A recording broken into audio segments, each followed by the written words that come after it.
Kinsa ba ang ingon sa usa ka maalamon nga tawo?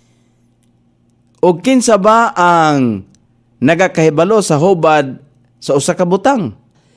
So ang kaalam sa usa ka tawo nagahimo sa iyang nawong nga mudan-ag ug ang kaisog sa iyang nawong pagausbon. So ang Dios mihatag kang Solomon og kaalam labaw sa tanan niyang isig ka tawo.